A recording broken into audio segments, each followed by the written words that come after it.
Part 1, Part 2, Part 3, and Part 4. Now look at Part 1. You'll hear a head teacher and a teacher discussing a school camping trip. First, you have some time to look at questions 1 to 5.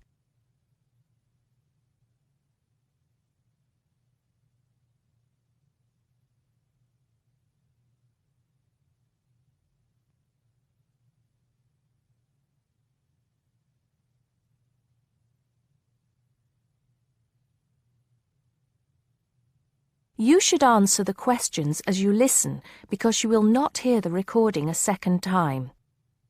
Listen carefully and answer questions 1 to 5. Good morning, Mr. Thompson. Can I speak to you for a moment? Of course, Jamie. Come in. Have a seat. I've just finished looking through the reports for this term. It looks like the pupils are doing very well. Yes, I think they are. It's all going fine. So, Jamie, what's on your mind? Well, I've been thinking about next month's camping trip, the one for Year 10. Yes, we've got it scheduled for the 23rd to the 26th, if I'm not mistaken. Actually, I think it's the 24th to the 27th. Let's just check. Oh, right. Yes, you're right. So... Well, I've been thinking about how we might possibly make this year's event even better than last year's.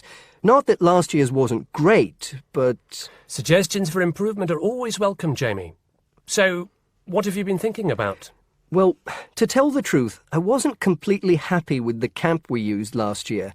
It was rather small, and I didn't feel that the grounds were particularly well kept. Go on. I did some searching, and I think I found the perfect spot. It's called Shepton Meadows, and... Is that the campsite in the Lake District? No, actually it's just outside Carlisle. It's a huge site, and it's on a lovely lake, Lake Brant, I believe it's called. Half the site is forested, and the rest, the actual camping area, is grassy. For kids that rarely get to see anything more than concrete, it's ideal. And the facilities are amazing. There's a basketball court, a large pool, and a football pitch. There are well-marked trails through the forest for hiking, and the lake is there for swimming and other water sports. I believe there's even a lifeguard service. That sounds like it might suit our purposes perfectly. Did you happen to find out about availability and cost? Yes, as a matter of fact, I did. I called them yesterday evening, and there are plenty of spots available. And because we're a non-profit organisation, they said they would give me a reduction in the price. If I remember correctly, we paid £5 a head last year. Yes, per night, right? Yes, each child paid £10 for the 2 nights. Well, at this campsite, it's only £4 per night. And they told me that if we had over 50 children, which we do, they could give us a further 10% off. That's very reasonable, isn't it? Well, from what you've told me, I think we should probably go ahead and book. Excellent. I'm sure the children will love it. I'm sure they will. Before you hear the rest of the conversation, you have some time to look at questions 6 to 10.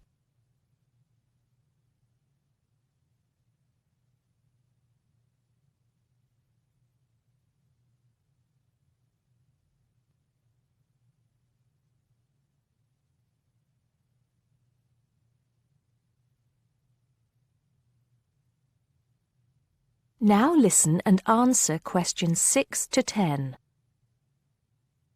Now, Jamie, have you given any thought to an itinerary by any chance? As a matter of fact, I have.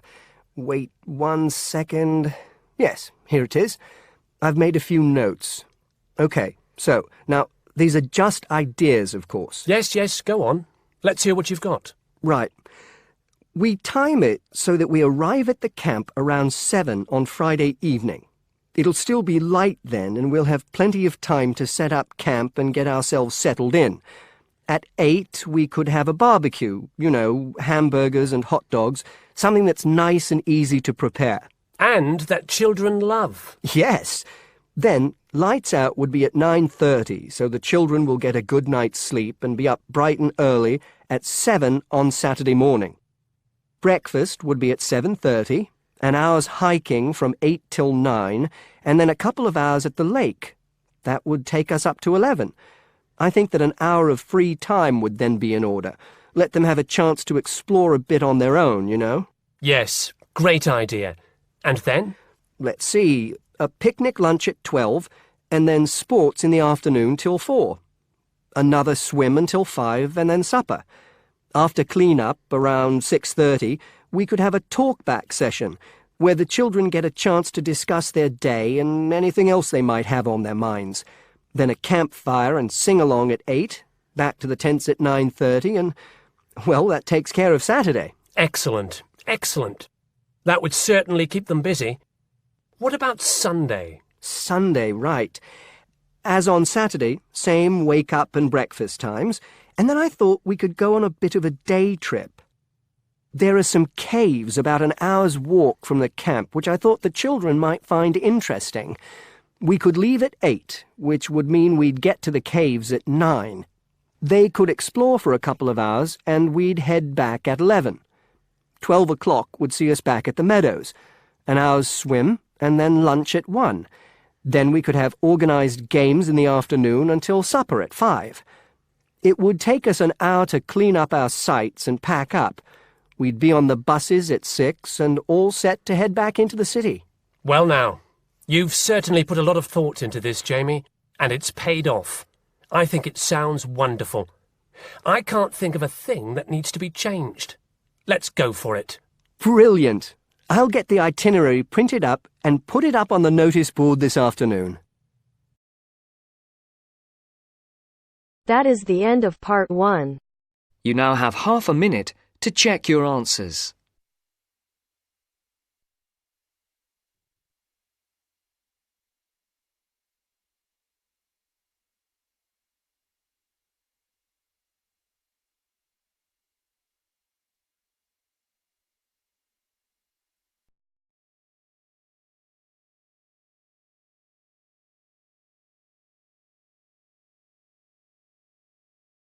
Now turns to part 2. You will hear a discussion between two students, Rosie and Mike, and a university tutor. In the first part of the discussion, they're talking about a survey they have conducted on local entertainment. First, you have some time to look at questions 11 to 16.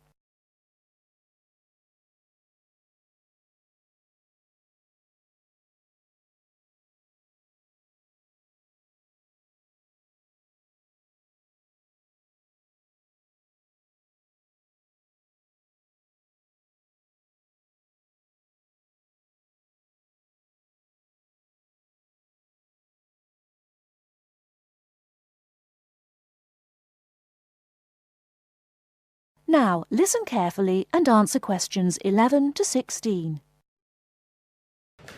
Good morning, everyone. Well, I think we can start straight away by getting Rosie and Mike to do their presentation. Would you like to start, Rosie? Yes. Well, we've done a survey on local entertainment. Basically, we tried to find out how students feel about the entertainment in the town and how much they use it. Yes, so we've called our project Out and About. Yes, that's a good title, Out and About. We wanted to find out how well students use the entertainment facilities in town, whether they get to see the latest plays, films, that kind of thing. Now, we have our own facilities on campus, of course. Oh, yes. We deliberately omitted those as we really wanted to examine outside entertainment in the town as opposed to on the university campus. Actually, there were a lot of areas to choose from, but in the end, we limited ourselves to looking at 3 general categories: cinema, theatre and music. Right. OK, well, first of all, cinema. In the town, there are 3 main places where you can see films. There's the new multi-screen cinema complex, the old park cinema and a late-night Odeon. So, if you look at this chart, in terms of audience size, the multi-screen complex accounts for 75% of all cinema seats. The park cinema accounts for 20% of seats, and the late-night Odeon has just 5% of seats. As you probably know, the complex and the park show all the latest films, while the late night cinema tends to show cult films. So, when we interviewed the students, we thought the complex would be the most popular choice of cinema. But surprisingly, it was the late night Odeon. Yeah, and most students said that if they wanted to see a new film, they waited for it to show at the park, because the complex is more expensive and further out of town, so you have to pay more to get there as well. Yes, and that adds to the cost, of course, and detracts from the popularity, evidently. Well, next, we looked at theatres. The results here were interesting because, as you know, there's a theatre on campus which is popular, but there's also the Stage Theatre in town, which is very old and architecturally quite beautiful. And there's the large modern theatre, the Ashtop, that has recently been built. So you just looked at the 2 theatres in town? Yes, but the thing about the theatres is that there's a whole variety of seat prices. Also, the types of performance vary, so students tend to buy seats at both and like using both for different reasons. And if they want cheap seats at the Ashtop, they can just sit further from the front. What we did find that was very interesting is that there are periods during the year when students seem to go to the theatre and periods when they go to the cinema. And we really think that's to do with budget. If you look at this graph, you can see that there's a peak around November, December when they go to the theatre more, and then a period in April, May when neither is particularly popular. And then theatre viewing seems to trail off virtually, while the cinema becomes quite popular in June, July. I think you're probably right about your conclusions. In the second part of the discussion, Rosie and Mike talk about different music clubs. Before you hear the rest of the talk, you have some time to look at questions 17 to 20.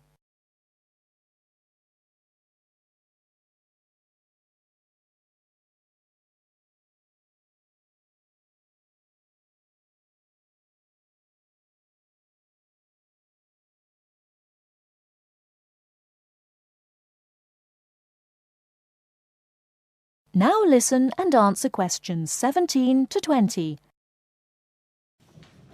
Well, lastly, we looked at music, and this time we were really investigating the sort of small music clubs that offer things like folk or specialise in local bands. So not musicals as such? That's right. We looked at 3 small music venues and we examined the quality of the entertainment and the venue and gave a ranking for these. A cross, meaning that the quality was poor, a tick, meaning it was okay, and 2 ticks for excellent. First of all, the Blues Club, which obviously specialises in blues music. This was a pretty small place and the seating was minimal, so we didn't give that a very good rating. No, we don't recommend that one, really.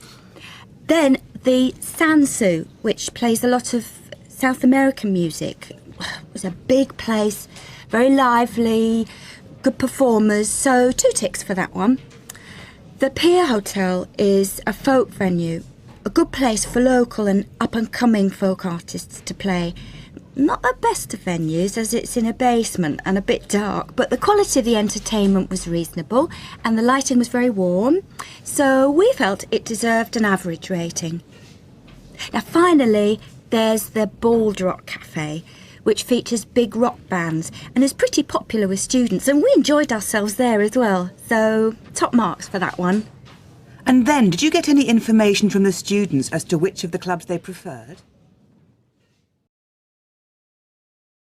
That is the end of part 2. You now have half a minute to check your answers.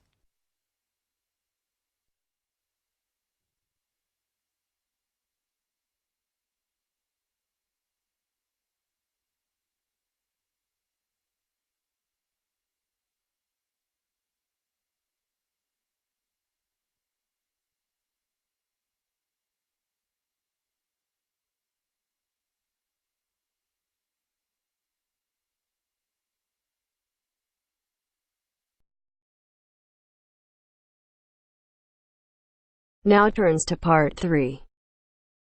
Part 3. You will hear a discussion among 3 students who are organising an international film festival at their college. First, you have some time to look at questions 21 to 24.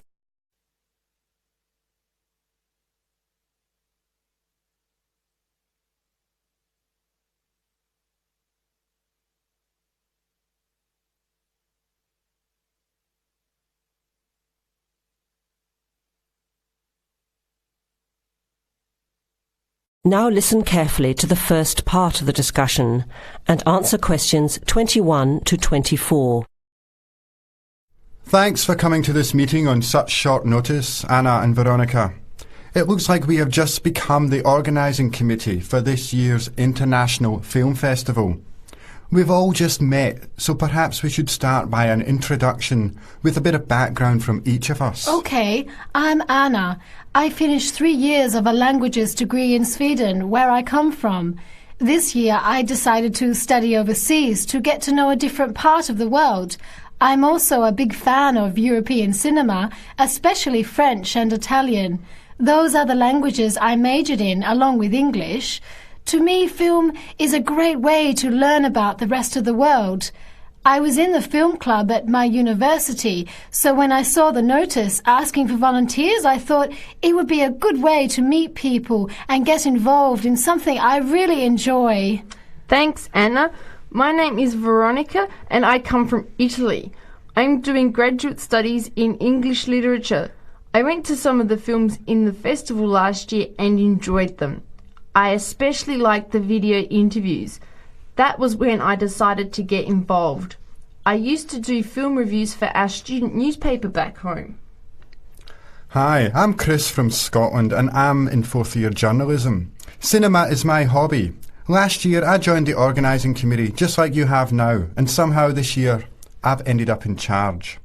I'm actually able to use my coordinating work on the festival towards a credit for one of my courses. I have to write up a report on the festival with recommendations, so that's an extra motivation for me. So I hope this is going to be a good experience for us all. OK, where would you like to start? How about a general overview of the festival? I don't really know much about it. Well, the film festival was started by International Student Society 5 years ago and has grown every year. It is held over 4 nights during study break, Wednesday to Saturday. Normally we show 3 films a night. Last year we tried to choose films from different parts of the world that fit together in some way, maybe a similar theme.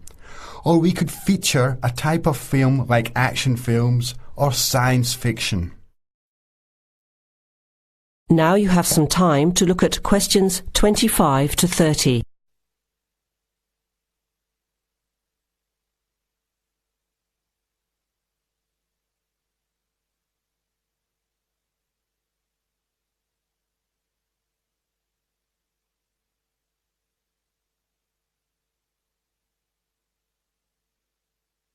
Now listen to the rest of the discussion and answer questions 25 to 30.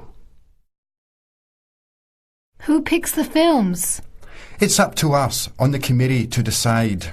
You mean we get to pick all the films ourselves? What a hard decision. There are so many to choose from. Well, that's the fun part. We have this catalogue of independent distributors. The films are listed by language and have a short summary. We just have to go through it to find a good combination of films that will attract an audience. Veronica mentioned something about interviews. How does that fit in? We set up cameras in the foyer of the theatre and did live interviews before, during intermission and after the screening. Anyone from the audience could come up and talk about the film. The Broadcasting and Journalism School set it up and ran the interviews. They were shown on big screens around the lobby and in the theatre. It went over really well. We had a long lineup of students waiting to be interviewed on TV. Everybody wanted their minute of fame. Great idea. Yeah, it worked really well. We should certainly do something similar again. Maybe even develop the idea further. like a website with audience reviews and discussion, so we can get as much participation and involvement as possible. Hey, that's a good idea. Can I ask a question? None of the films are in English, right? Are they dubbed or subtitled? Well, we do occasionally choose a film in English, but only from unusual places where the dialect is so strong they sometimes need subtitles, like the Caribbean or even Scotland. The majority of films in the festival are foreign language, dubbed in English. We've learned from experience that students don't like reading subtitles. Maybe they read too much already. Whatever the reason, the subtitled films get smaller audiences, so we avoid them as much as possible. So how large an audience can we expect, and how much does it cost to get in? It costs $5 per film, or a $20 pass for the whole event. All 12 films for the real movie fan. We would have broken even last year, except for a bad storm on the Friday night. We almost had to cancel the whole thing. But overall, we had a good turnout, more than 2,000 people in 4 days. Oh, that's what I was wondering about, the financial part. Where does the funding come from? What kind of budget do we have? The festival is subsidised by the Student Council. We generate money through advertising and through admission charges. We'll go over the budget in details a little later, but we've got lots of work to do in the meantime. I guess we have to start pretty soon. Well, I think by the 1st of March at the latest. We need to select all the films. Then we have to find some advertisers to sponsor the event. That shouldn't be too hard. We'll just start with last year's list. Our deadline for that should be the middle of March. By the end of March, we need to design the programme. Then we can get posters made up and distributed in April. Like you said, we need some clever promotion, something to generate interest and get people talking. We have 4 months to get ready. It should be enough time. OK, where do we start? Let's start by talking about films, since that is the best part, and see what we come up with. What was the best film you saw last year? That is the end of part 3. You now have half a minute to check your answers.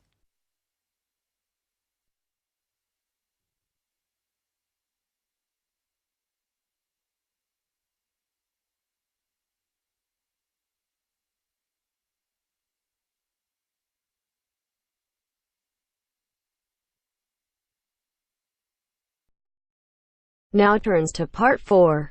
Part 4. You'll hear a teacher talking about several British art galleries. First, you have some time to look at questions 31 to 33.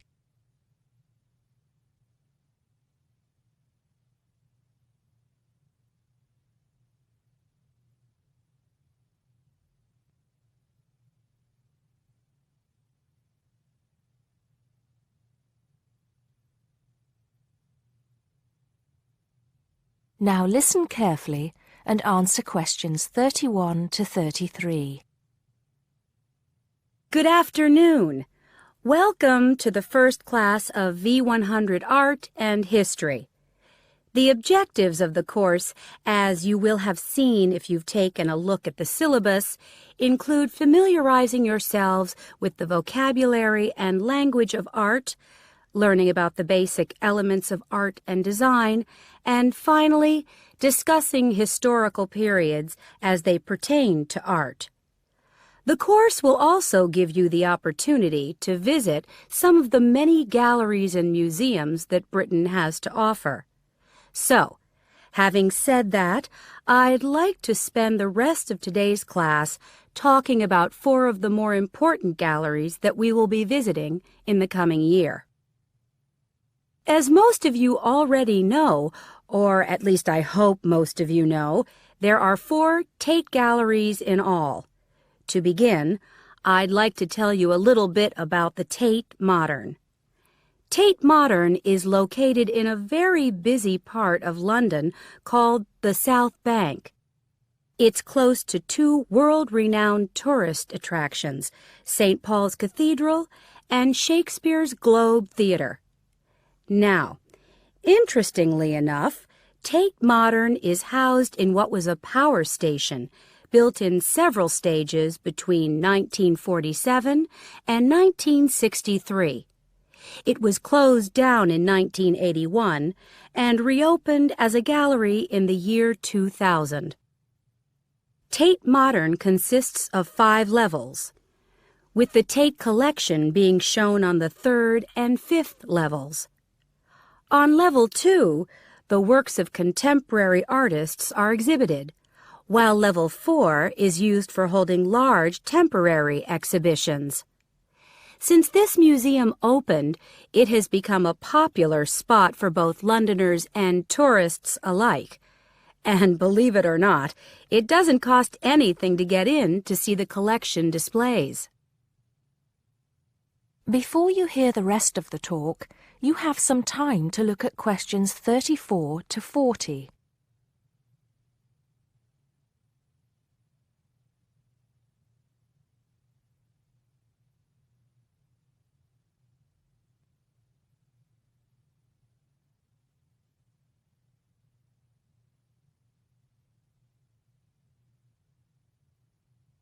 Now listen and answer questions 34 to 40.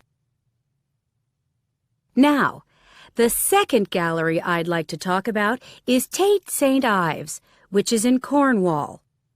It was built on the site of a gasworks, and it overlooks Porthmeor Beach. Tate St. Ives is housed in a 3-story building that was designed by the architects Evans and Shalliff. It was established in 1993, 7 years before Tate Modern was opened, and the gallery exhibits the works of modern British artists, including members of the St. Ives School, a group of artists living and working in the area from the 30s onwards. In later lectures, we'll be looking at the work of some of the artists who belong to that group and the ways in which they influenced each other.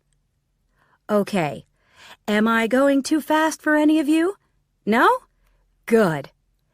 Next, I want to talk about Tate Britain, which is a gorgeous gallery situated right in the heart of Westminster.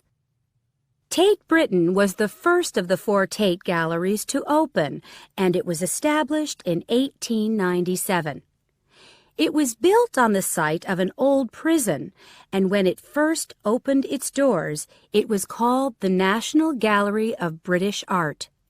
Later, it became known as the Tate Gallery, after the man who founded it, Sir Henry Tate. During its lifetime, Tate Britain has been damaged twice, once by floodwaters from the River Thames, and once by bombings during World War II. This gallery has an interesting range of exhibitions of historic and modern art from 1500 up to the present day. Now, the last gallery I'd like to tell you about is called Tate Liverpool. It's not hard to figure out where this gallery is located, is it? It was opened in 1988 to exhibit displays from the Tate collection, and it also has a program of temporary exhibitions. Tate Liverpool is housed in what was once a warehouse, and for some years it was one of the biggest galleries of modern and contemporary art in the UK. Well, that's a brief overview of just a few of the galleries we'll be visiting. I'd like now to look in a little more detail at what you can expect to see in each of these galleries, starting with Tate Britain. That is the end of part 4. You now have half a